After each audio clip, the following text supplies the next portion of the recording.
Boa noite, Patrick. Quero deixar meu relato. Eu nunca acreditei muito nessas histórias de estrada amaldiçoada, de almas presas no acostamento, de aparições que só motoristas de madrugada enxergam. Sempre achei que era conversa para assustar os novatos, para dar emoção a um trabalho que, no fundo, é feito de rotina, sangue e espera. Eu era motorista de ambulância há 6 anos e já tinha visto de tudo. Acidente de moto, gente jogada para fora de carro, caminhoneiro que dorme no volante, até casos de mal súbito que acabam virando tragédia no meio da pista. Mas nada, absolutamente nada, me preparou para aquela madrugada de agosto. Eu lembro do horário porque estava tudo calmo demais. Eram 2:27. O tipo de hora em que o mundo parece segurar o fôlego. A chuva fina que caía desde o início do plantão tinha parado e deixado aquele cheiro de asfalto molhado misturado com o doce dos eucaliptos na beira da Brasil. A névoa cobria o chão como se quisesse apagar as linhas da pista. Eu estava encostado no acostamento, comendo um biscoito velho, esperando os bombeiros terminarem um atendimento mais adiante. A Joana, técnica de enfermagem, dormia no banco do passageiro, enrolada no casaco, o cabelo preso com lápis. Ela era o tipo de pessoa que não desligava nunca, então vê-la dormindo era quase sinal de que a noite estava realmente em paz. O rádio da ambulância estalou. Aquele chiado curto de quando alguém aperta o botão e solta sem falar nada. E o ignorou. 1 minuto depois, o estalo veio de novo, mas dessa vez uma voz apareceu no meio do ruído. Fraca, molhada, como se falasse debaixo d'água. Unidade 392. Criança, quilômetro 24, sozinha? Peguei o microfone e respondi, tentando parecer calmo. Central, repita a chamada. Criança onde? O chiado voltou. Nenhuma resposta. Joana se mexeu no banco, sem abrir os olhos, e perguntou se eu tinha ouvido criança. Eu disse que sim, mas que provavelmente era interferência. Ela abriu um olho e me olhou de lado.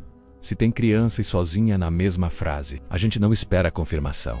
Eu fiquei em silêncio por um momento. Depois liguei os faróis, deixei a sirene no modo luz girando sem som e entrei na pista. O quilômetro 24 ficava uns 12 quilômetros à frente. Numa parte de curva leve e declive suave, uma região em que os acidentes eram quase sempre fatais. À medida que eu avançava, o ar dentro da cabine parecia mudar. Tudo ficou mais espesso, como se o tempo tivesse enganchado. O barulho do motor ficou distante, o som dos pneus perdeu ritmo, e até as luzes dos olhos de gato na beira da estrada pareciam mais espaçadas. Joana endireitou o corpo, prendeu o cinto e ficou quieta. Minutos depois murmurou. Eu ouvi um choro. Perguntei se era no rádio, e ela respondeu que não, que vinha da cabine. E o ri nervoso. Disse para ela não brincar, mas a expressão dela me cortou o riso. Chegamos, eu QM 24 às 2:41. Reduzi a velocidade, apaguei as luzes da sirene e encostei com cuidado no acostamento. Foi quando vi a menina. Estava parada na beira do asfalto, descalça, o cabelo grudado na testa, usando um pijama branco estampado com o que pareciam nuvens. Tinha o corpo ereto e os olhos fixos no meio da pista, como se esperasse alguém sair da neblina. Joana se endireitou, pegou a manta térmica e disse, fica no volante, devagar, não acende sirene. Eu só consegui dizer, tem algo errado. Ela ignorou, abriu a porta e desceu. A menina não se moveu, não reagiu ao farol nem ao som da porta batendo. Joana se aproximou devagar e falou com aquela voz doce que usava para acalmar a paciente. Oi, filha. Tá tudo bem, você se machucou? A menina virou o rosto lentamente e me olhou primeiro. Depois olhou para Joana. A boca dela mexeu, mas o som que saiu era diferente, como se as palavras estivessem sendo filtradas por água. Não é aqui, ela disse. Joana deu mais um passo. O que não é aqui? Sua casa, sua mãe. A menina apontou para o outro lado da pista, para a mata. É lá, respondeu. Segui o gesto dela com o olhar. Do outro lado havia apenas vegetação e uma vala rasa com água parada. O reflexo dos faróis batia e voltava opaco. Nenhum movimento. Nenhum som. Perguntei se havia mais alguém. A menina inclinou a cabeça e respondeu. O moço. Joana quis saber que moço e ela disse. O moço que chama.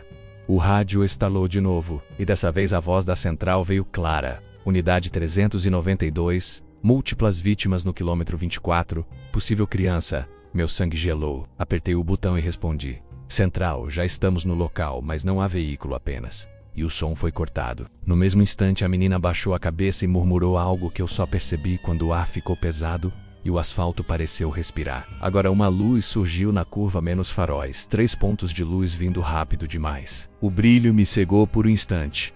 Joana tentou puxar a menina, mas ela ficou imóvel. O carro surgiu do nada, sem som de motor, sem barulho de pneus. Passou por nós como se atravessasse um sonho. Eu senti a luz atravessar meu corpo, como se me deixasse transparente. E um grito preso subiu até minha garganta. A cena durou segundos, mas ficou cravada em mim como se tivesse vivido tudo ao mesmo tempo. A batida, o impacto, a água subindo, o desespero. Quando a luz se apagou, estávamos de volta ao breu. Joana ainda segurava o ar onde a menina devia estar. A criança agora olhava para a vala, e o som do rádio era só ruído. Ela repetiu. O moço chama. Eu saí da ambulância com o coração batendo no pescoço. Peguei o pé de cabra do compartimento lateral e fui até o alambrado. Cortei um pedaço da cerca e entrei na lama. A água da vala estava parada demais, sem reflexo, sem cheiro, sem som. Mergulhei a ponta do pé e percebi que não era bem água. Menos era mais espessa, quase um vazio líquido. A menina falou atrás de mim, não entra. O moço quer você molhado. O tom dela era calmo, quase maternal. Joana, que vinha logo atrás, disse que ouvia alguém chorando. Um homem. Ela sussurrou. Tá chorando debaixo da gente. Eu olhei para ela e disse para voltar para a ambulância, mas ela balançou a cabeça. O rádio voltou a falar, mas agora era minha própria voz repetindo. Já estamos no local. Não há veículo apenas. E o mesmo ruído, o mesmo estalo metálico. Joana respirou fundo e disse. A gente entrou no loop do evento. Eu não entendi. O quê? Ela respondeu. A gente tá preso na repetição do acidente. Antes que eu conseguisse dizer qualquer coisa, a menina riu, uma risada curta e fora de lugar. Qual seu nome? Perguntei. Clara, ela respondeu. Mas agora não é. Perguntei o que queria dizer com isso. E ela respondeu apenas. Depende de onde você me coloca. O cheiro mudou. De repente senti um aroma familiar, doce, doméstico. Era amaciante de roupa, menos o mesmo que minha mãe usava quando eu era criança. O mesmo cheiro do varal do quintal, da camisa branca que eu usava para trabalhar. Senti uma pontada no peito. A menina olhou para mim e disse baixinho. Hoje dói. E eu entendi, de alguma forma, que o que doía nela não era o corpo, era o tempo. A água da vala começou a vibrar, e Joana gritou que algo estava me segurando. Olhei para baixo e vi, não com os olhos, mas com aquela parte da mente que reconhece o impossível, uma mão agarrada no meu tornozelo. Era uma mão humana, mas o braço que vinha junto parecia torcido em ângulos que não existem. Tentei puxar o pé, mas a coisa me segurava com intenção, não com força. Joana correu e me puxou pelo ombro. A mão soltou. E no instante em que isso aconteceu, uma imagem inteira atravessou minha cabeça. Um carro pequeno, prata, girando, batendo na cerca, caindo de frente na vala. Um homem batendo no vidro, a água subindo, uma criança chorando. Kaido Jones, a menina assistia tudo, imóvel. O rádio chiou e repetiu. Apenas Joana gritou pro vazio. Apenas o quê? A frequência respondeu. Atrás.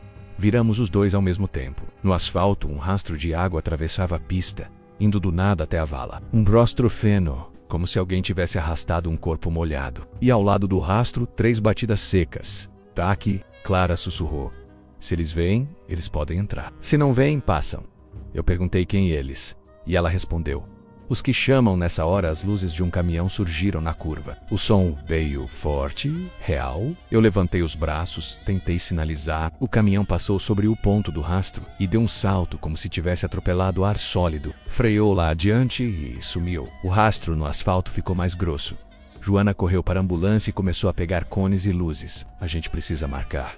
Senão o próximo não escapa, ela disse.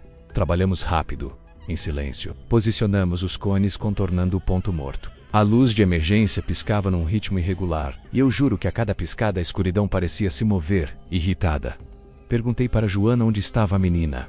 Ela apontou. Clara estava na borda da vala, olhando para baixo. O pijama agora parecia pesado, encharcado, mas a água não pingava dele. Era como se a umidade fizesse parte do tecido. Perguntei como sair dali, e ela respondeu sem tirar os olhos da vala. Pagando. Perguntei pagando o quê? E ela disse, o que dá, sempre dá.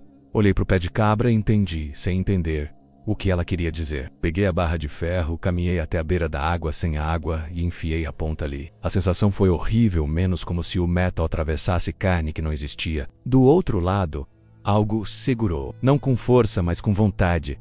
Chamei Joana. Quando eu mandar, puxa. O rádio chiou. Uma voz masculina grave soou nítida. Eu estou aqui. E então, 3 batidas. Taque, taque, taque. Eu empurrei a barra com tudo. Senti o chão vibrar. Vidro quebrando em algum lugar. O ar ficou pesado. A água pareceu respirar. Gritei. Agora, Joana puxou. E do buraco veio algo. Não um corpo, não uma sombra.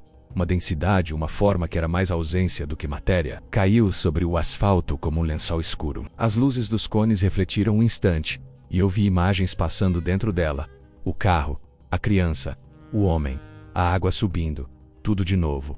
A menina gritou: "Chega, se não troca." Juana, ofegante, perguntou: "Troca quem?" Clara abriu os olhos, olhos limpos, inumanamente puros, e respondeu: "Vocês por eles." Eu não quis entender vocês por eles, mas o sentido entrou em mim mesmo assim, como quando a gente escuta uma música e já sabe o refrão sem precisar pensar. Era a regra do lugar, a regra do buraco que engolia a luz, e eu senti que não havia uma saída elegante, inteligente, protocolar. Havia apenas uma balança que pedia peso e eu estava com as mãos vazias, segurando um pé de cabra que de repente parecia um convite mal feito. Eu quis dizer para Joana que era melhor desistir, deixar a estrada se virar com seus mortos. Mas as luzes dos cones tremiam num compasso que lembrava batimentos, e o asfalto respirava devagar, e do lençol escuro sobre o chão vinham pequenas contrações que não eram vento. Não eram calor.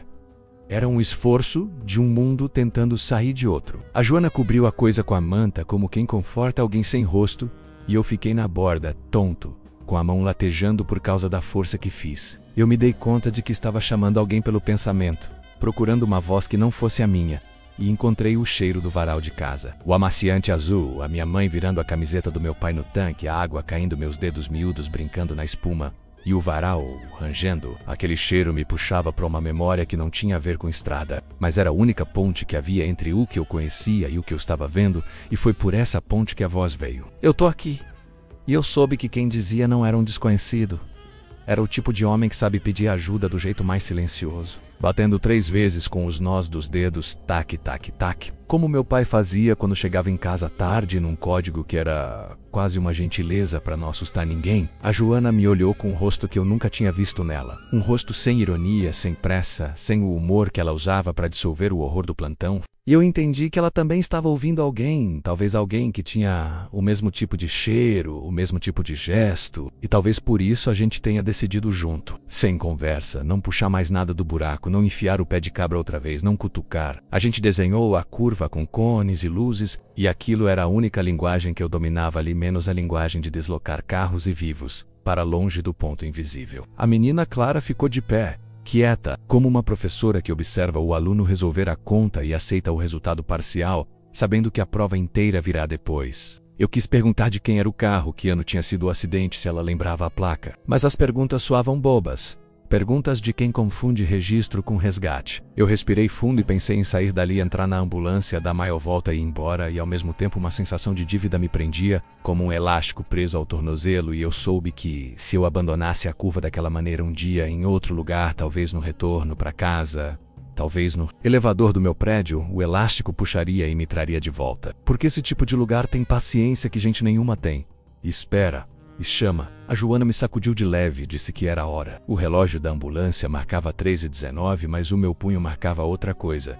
E decidi não comparar, porque naquele pedaço de mundo comparação era um veneno. Eu disse pra menina que a gente ia embora, e ela não respondeu. Só inclinou a cabeça como quem aceita que a aula acabou. E no chão, perto da borda, eu vi a joaninha azul bordada que eu tinha confundido com nuvem na estampa do pijama. Pensei em pegar, mas recusei por um medo que não era superstição, era etiqueta. Como não levar guardanapo de um velório? Passamos pela brecha do alambrado, entramos na ambulância, fechamos as portas, e o estalo do rádio veio de novo, seco, e pensei que era minha cabeça repetindo por inércia. Mas o estalo foi seguido de um silêncio novo, um silêncio que parecia conter uma palavra escondida, e eu escolhi não apertar o botão, não dar voz ao que quisesse sair. Girei a chave, o motor pegou, e os faróis varreram o acostamento sem mostrar nada além de grama molhada. Em Gotaia Marca, a Joana fixou os olhos na estrada, e deixamos a curva para trás como quem sai de uma casa onde se discutiu demais. O caminho de volta foi uma longa respiração. A sirene ficou apagada.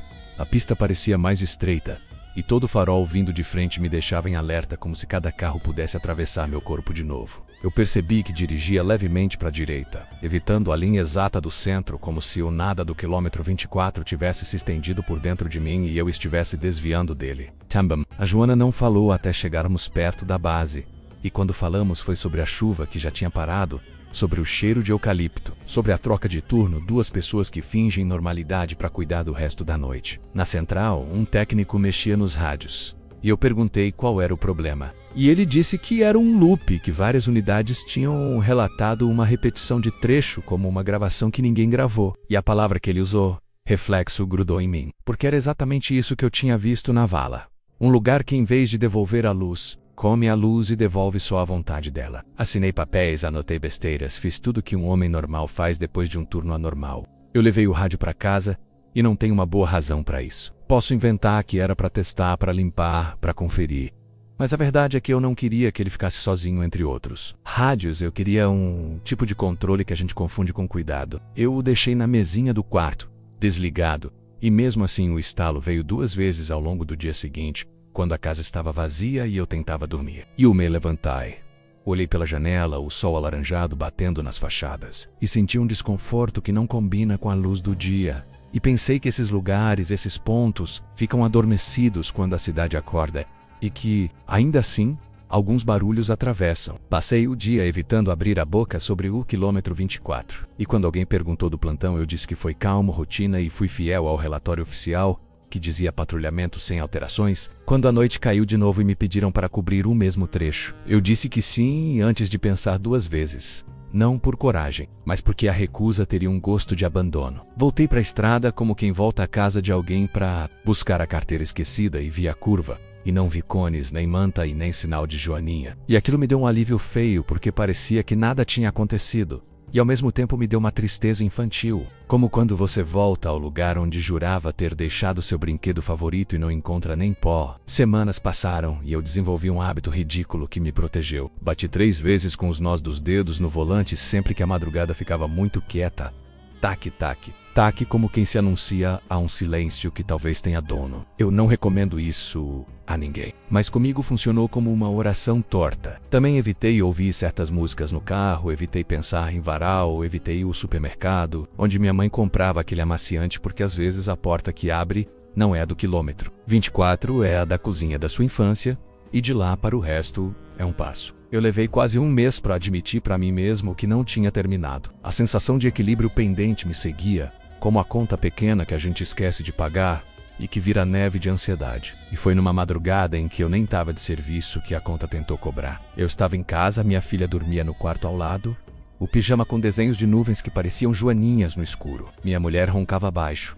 E eu, sem sono, sentei na beira da cama e liguei o rádio por impulso. Não havia razão, não havia chamada, eu só queria ouvir o chiado, como quem coloca o ouvido no mar, para ter certeza de que ele continua lá. O estalo vaio, curto, e uma frase que não era frase, um fôlego, uma pausa. Foi então que eu senti de novo o cheiro de amaciante, fresco, impossível. E ouvi a voz no exato tom da voz da minha mãe, me chamando pelo nome com a entonação de quando eu chegava tarde e ela não queria brigar. Só saber se eu tava inteiro. Eu desliguei o rádio no ato infantil, como se desliga a televisão para não ver o monstro. E a casa ficou mais escura. E por alguns segundos eu esperei as 3 batidas na porta do quarto. Não vieram. E mesmo assim eu as ouvi por dentro. Taque. No dia seguinte eu passei pelo quilômetro 24 de propósito. De dia, com sol alto, para provar que a curva era curva, que a vala era vala, que o alambrado era alambrado. Parei o carro, desci, olhei para a água parada, que agora tinha reflexo de céu e nuvens, e fiquei ali tempo demais. Um policial rodoviário desacelerou, perguntou se estava tudo bem, eu disse que sim, que só estava conferindo um relatório antigo. Ele contou de um acidente de anos atrás. Carro pequeno, família, criança, curva, vala, que os bombeiros demoraram porque o carro não aparecia visto da pista, que o motorista do caminhão, que viu primeiro, disse que sentiu o caminhão tropeçar no ar. Eu não perguntei datas nem nomes, porque não queria colar real demais com um que eu tinha visto. Não queria transformar o buraco em notícia, e ele foi embora. E eu vi no alâmbrado um pedaço de arame torto do tamanho exato da brecha que eu tinha aberto naquela noite. Eu voltei pro carro, com a impressão nítida de que alguém tinha passado por mim, de lado, em silêncio, como quem não quer incomodar. E eu não olhei, porque aprendi que há coisas que só existem se você dá olho, e eu não quis dá-lo. Os meses seguintes foram de normalidade vigiada, plantões comuns com tragédias comuns. A vida, como sempre, é quando a gente precisa que ela seja. De vez em quando o rádio insistia num estalo fora de hora, e eu desligava e pronto. Até que, uma noite, recebemos uma chamada para o quilômetro 22 e eu peguei a Brasil com a certeza irritante de que acabaria passando pelo quilômetro 24 de novo. De que eu ia encostar e olhar, e prometi não fazê-lo. Mas a estrada não se importa com promessas particulares, e o trânsito estava desviado por obras. e as setas laranjas empurravam todos para um retorno que me fazia cruzar a curva devagar. Era quase 3 da manhã, e a neblina raspava os faróis de um jeito que diminuía a estrada. Quando eu passei pelo ponto, bati os nós dos dedos no volante. Taque, taque, taque. E em resposta, ouvi um som que não era som. Uma espécie de concordância. Como quando alguém assente no escuro. Eu não parei. E talvez por isso a noite tenha me deixado ir. Atendi o quilômetro 22, de capotamento limpo. Um rapaz com o braço quebrado. Nada que exigisse coragem sobrenatural. Voltei para a base. E Joana me esperou no estacionamento com 2 cafés. E sem falar do nome do lugar. Sem falar da menina, a gente se entendeu. 2 cúmplices que se recusam a nomear o crime que não cometeram. Ela me perguntou da minha filha. Eu perguntei da dela. E falamos de pijamas com nuvens e do medo bobo que a gente tem de trocas de desenho. E das noites em que a casa mastiga ruídos. E rimos de nervoso. Adultos fazendo o que adultos fazem para não sucumbir. Eu já devia encerrar por aqui. Dizer que foi um episódio isolado. E que o resto é efeito colateral de uma madrugada ruim. Mas não é. Eu decidi gravar este relato porque entendi que o tipo de coisa que aconteceu no quilômetro 24 não pede testemunha, pede traducão. E, se eu for honesto, admite também um pedido de ajuda que não sei para quem dirijo. Eu queria poder dizer que o lugar se fechou, que ninguém mais passou por aquilo, mas não posso. Sei que outras unidades sentiram o mesmo estalo.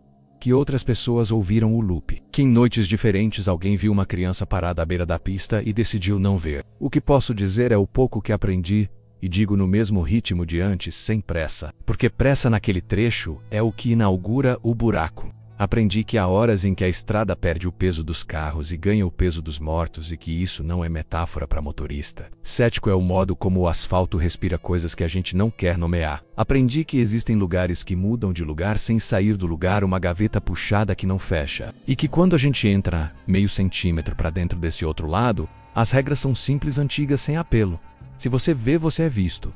Se você ouve, você é ouvido. Se você chama, você paga. Aprendi que alguns cheiros são chaves. E que o da casa da infância é uma das mais poderosas. E que se você sentir esse cheiro no lugar errado, não siga porque a porta que abre não é para trás, é para baixo. Aprendi que o gesto de bater com os nós dos dedos 3 vezes é resposta e é pergunta. E que repetir taque, taque, taque pode ser um espelho que você vira para não olhar, mas que ainda assim mostra algo no canto. Aprendi também que nem tudo o que se puxa deve sair. E que a tentação de mostrar ao mundo o que se descobriu é grande. Mas o mundo não precisa ver o que não saberia cuidar. Naquele momento, quando eu enfiei o pé de cabra na borda e senti a coisa segurar do outro lado, eu quis provar que era real, que cabia no ferro, que saltava para o asfalto, mas a verdade é que trouxe junto a possibilidade da troca. E por pouco não virei moeda. Se alguém um dia se encontrar na beira de um vazio que não dá reflexo e tiver a chance de abrir, que lembre, abrir é sempre também prometer fechar. E tem porta que não obedece promessa. Eu sei que você pode estar ouvindo tudo isso esperando um truque final, um desfecho escancarado, uma explicação que pacifique, não tenho. O mais que posso entregar é uma imagem que volta de tempos em tempos quando eu fecho os olhos. A manta térmica sobre a sombra no asfalto tremulando como pele de lago sob vento fraco e por baixo dessa manta, um mundo inteiro, fazendo força para virar para cima e respirar. E a sensação difícil de que não se trata de maldade, mas de geometria. E a outra imagem manusaporente que é a joaninha azul bordada caindo perto da borda e minha mão não pegando. E a certeza de que aquela joaninha era o símbio ataxaminema. A prova deixada para que eu acreditasse até o fim e não me chamasse de louco. Às vezes penso que ela está em algum lugar do acostamento endurecida pelo sol, esperando que alguém a confunda com lixo e a pise. E que, quando isso acontecer, um pequeno peso vai trocar de lado na balança que rege aquele trecho. Te conto também que houve uma noite não muito tempo depois em que acordei com um ruído que era só um vento na janela e que mesmo assim me fez levantar, caminhar pela casa, abrir devagar a porta do quarto da minha filha e encostar no batente, olhando para o pijama de nuvens que no escuro vira constelação. Eu fiquei ali tempo demais. E em algum momento me peguei batendo os nós dos dedos no batente. Baixinho, taque, taque, taque. E a vergonha que senti veio misturada com alívio. E eu entendi que o gesto que herdei e que usei na estrada, agora vivia na madeira da minha casa. Fui até a cozinha, abri a janela, senti uma brisa com cheiro nenhum e agradeci por essa ausência. Voltei para a cama e não liguei o rádio. E dormi. Se você, Patrick, perguntar por que resolvi falar agora, eu diria que há um tempo para calar e um tempo para entregar o peso. E hoje, enquanto falo baixo, sinto o estalo do rádio na memória e também talvez no mundo. E é possível que o que eu esteja fazendo aqui seja repetir o chamado com outras palavras. mas prometo que não é. Meu propósito é o oposto. É tirar de mim o impulso de enfiar pé de cabra em porta errada. Dizer é meu jeito de desarmar a mão. Se alguém me ouvir e decidir que, ao passar pela curva, é melhor alargar a trajetória, deixar a seta acesa por metros a mais, aceitar a impressão de que os faróis sumiram um instante sem testar 2 vezes, então de algum modo eu terei pago a parte que me cabia sem precisar trocar ninguém por ninguém. E se acontecer de você sentir no meio do nada o cheiro de casa, e se esse cheiro vier limpo, doce, azul, e te oferecer uma lembrança perfeita do que foi seguro, eu peço apenas que você não persiga. Esse cheiro não é convite, é chave, e a porta que ele abre não leva de volta ao quintal. Leva para baixo da estrada. Mude do marca, mude de assunto, mude de faixa e passe. Se uma criança estiver parada na beira do asfalto e olhar por você como se você fosse vidro, lembre que há momentos em que a compaixão salva e outros em que a compaixão troca, e que distinguir os dois exige uma humildade que só se adquire depois que se volta vivo. Eu voltei e ainda não sei se fiz certo, mas voltei e por isso falo. Eu termino como comecei, com a mesma voz baixa que usei para me ouvir vivo naquela madrugada. E com o mesmo aviso de que não quero crédito nem publicidade, só dividir o peso. Eu sei que é estranho agradecer por ter visto o que vi, mas há um tipo de gratidão torta que aparece quando a gente reconhece a borda das coisas. Porque saber onde termina o chão e começa o buraco dá ao próximo passo um respeito que antes não tinha. E se um dia, por descuido ou destino, eu for chamado de novo pelo mesmo tom de voz, pela mesma batida, pela mesma curva, espero ter aprendido o suficiente para não abrir, porque compreender não obriga a reproduzir. O rádio tá aqui do meu lado desligado, e ainda assim, a ideia dele produz sombra na parede. Do outro lado dessa sombra, talvez tenha alguém batendo 3 vezes e pedindo, no idioma do asfalto, que eu respondo, hoje eu não respondo, amanhã, eu não sei. Por hora fico com o silêncio cheio que me resta, e com a memória da manta tremendo sobre o que não tem nome. E se te consola, a certeza que me devora também me organiza. Ninguém sai realmente inteiro do lugar onde a água não é água. Mas sair sabendo disso já é uma forma de inteireza. É o bastante para dirigir de volta, tocar a vida com cautela e guardar na mão o cuidado de não transformar todo estalo em chamado. Se um dia você passar pelo quilômetro 24 e o farol engolir um pedaço de estrada, sinta seu corpo querendo olhar e treine a recusa. Alargue a curva, respire, siga. E se precisar, bata 3 vezes no volante, taque, taque, taque, e pense que do outro lado, alguém vai entender que você não pode parar. Talvez seja o suficiente. Foi tudo que eu consegui oferecer, e por enquanto tem bastado.